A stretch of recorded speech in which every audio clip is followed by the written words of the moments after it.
Man, look at you, thinking you're going to spend the rest of your life on a beach just because you bought 3 shares of a dividend ETF. But before you go telling Principal Skinner to eat your shorts, we need to talk about why the math of passive income is actually a giant trap that's currently shredding your bank account.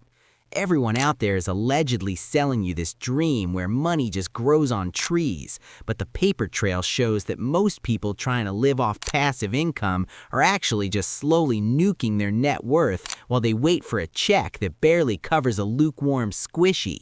You see these influencers flipping folders and showing off their luxury rentals, but the records suggest they aren't actually living off the rent, they're living off the suckers who buy their courses. So let's drop the files on how this actually works before you crash your entire future. To pull this off, you need a massive pile of capital, because if you're looking at a standard 4% withdrawal rate, the math slaps you right in the face when you realize you need $1 million just to pull $40,000 a year, and that's before the tax man swipes his cut. If you think you can just dump 10 grand into a crypto staking pool and retire, you're basically begging for a rug pull that torches your principal faster than a fire at the Quickie Mart. The documents don't lie, and they say that inflation is the silent killer that leaks into your savings, meaning that 40 grand you're bragging about today is going to feel like pocket change in a decade when a loaf of bread costs 20 bucks.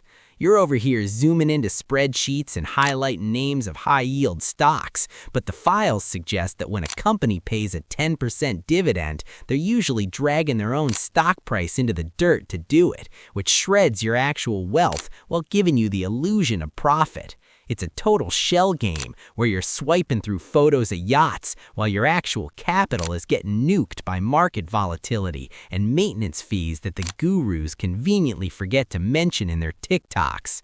Real estate sounds cool until you realize being a landlord means you're essentially a glorified repairman who gets calls at 3 in the morning because someone's toilet exploded, and suddenly that passive income feels a lot like a second job that pays below minimum wage. The timeline of most of these get-rich-easy schemes shows a pattern of high initial excitement followed by a total collapse of the asset's value, because if everyone could actually do this without working, the entire global economy would just stop spinning and we'd all be bartering for canned beans. You have to understand that being named in a financial plan or connected to a portfolio doesn't automatically mean you're set for life. And just because someone is allegedly making 6 figures while they sleep doesn't mean they didn't grind for 20 years to get the engine running. It's about the connection between risk and reward, and usually the higher the passive return, the more likely the whole thing is to go to zero